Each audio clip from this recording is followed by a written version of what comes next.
بسم الله الرحمن الرحيم. الحمد لله رب العالمين، والصلاة والسلام على سيدنا محمد وعلى آله وصحبه أجمعين. خواهشان ئێمە لەم مانگە مبارەکەی ڕەمەزانە گەیشتونەتە شەوی 26 ڕەمەزان. يا ربي باسم عظمت داوا ليكم. والله الذي لا إله إلا هو الرحمن الرحيم الملك القدوس السلام المؤمن السلام المؤمن المهيمن العزيز الجبار المتكبر النور الهادي البديع القادر القاهر. بهموم ناو مباركانو ناو كاني تريش يا رب العالمين. داوا ليكم لنور هداية استقامة ببشمان مكا، ريقي استقامة من بيبدا، عاقبة من بخير بجرا. اللهم إنك عفو كريم تحب العفو فاعف عنا لمن خوشبا. داوا ليكم بوني هنيك لنيوان ذاتي قورة أهلي ذكري خوتا هيا أو أهليك دليان هيا أو أني دليان زيندوا نقدل مردوا كانوا أو أنيك ذكر تكنوا بلام دليان مردوا وآقايا لذكري خويان نيا. بو دلانه داوا ليكم ئێمەش لە دەریای نور و ڕووناکی خۆت بێبەشمەکە یا رب. بەو نهێنی کە لە بەینی خۆت و ئەو دڵانە هەیە داوا لێکەم بێبەشمان مەکە. دڵم پڕ لە ئەسراری خۆت بکە یا رب.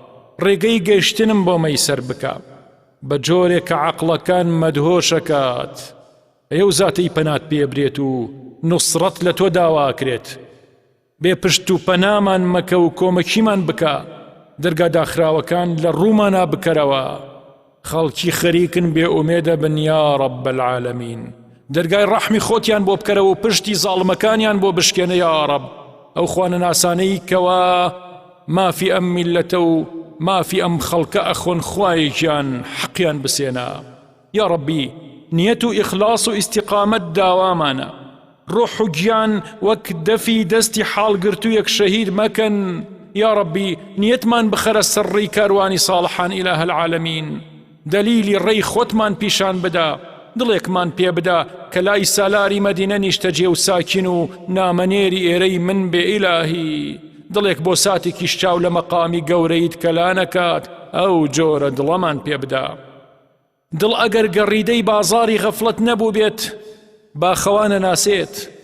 دڵ ئەمانەتی سەرشان و سڕی وجود و هاتنمانە. ئەو جۆرە دڵەمان لێوێڵ نەبێت و ون نەبێ یا رب. یا ربی بڕوانە بۆ حاڵی ناحاڵی ناحاڵیم، ببینە شانی تۆزاوی و حەسرەت و پەشیمانیم. یا ربی فێری ڕێگای زاکرینم بکە، زیکرێک کە ئەم ماڵ و ئەم ڕێنەتەم گرتووەم بڕەوێنێتەوە یا رب. وەهم و گومان و بێ ئاگایی و دەردمان دەرمان بکە یا رب. وەهمی منێنە، گومانی بێ ئومێدی و چارەڕەشی، بازاری بێ ئاگایی، نمایشی حەزی مانەوە و دنیاویستی دڵ و گیان وێرانەکات یا ربی. پاکمان کەرەوە لەمانە. وەهمی ئەنانیەت و غرور فرێ بدەن ئازیزان، بەندایەتی نمایشی خۆیەکات کاتێک کە لە گوناه دوورە بن. منێنە ماڵوێرانیە و دەریایەکی بێبنە، جەنگەڵێکی پڕ لە وەحشەتە کە من خۆم نەناسم چۆن تۆ ناسم. لە ناسینی خەڵکی تەریک بە و هەوڵی دۆزینەوەی خۆت بدە کە خۆت ناسی خوا ناسی. ئەی بەندەی خوا، ئەی بەندەی خوا، تۆ بە ذاتی حەق ناگەی هەتا گوناهەکان لەسەر ڕێی هاتوچۆتا لا نەبەیت، هەتا شکر نەکەیتە حاڵ ناگەیت.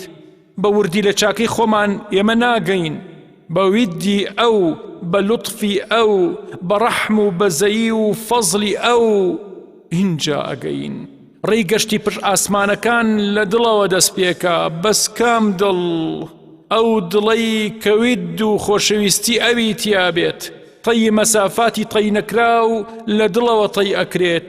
ڕێی بەرزەخ و مەحشەر و سیڕات و کەوسەر لێرەوە بەدی ئەکرێت. ئێمە ئادەمیزاد بەرگەی دووریە و زاتە گەورە ناگرین کە دوور بووین هەموو چرکەیەک ئەمرین، زۆر خراپیش ئەمرین یا ربی. هەرگیز ئاگری فیراقی تۆ نەمان سووتێنێ یا ربی. لە نوێژەکانمانە، لە دوعایە، لە سوژدەیە، لە بازار و لە سەرقاڵی ژیانمانە هەرگیز بێ فکر و هۆشی لای تۆ نەبین. ئەی بەندەی خوا، ستەمە بۆ کەسێک کە خوای ناسی بێت و غەیری خوا لە دڵیا بێت.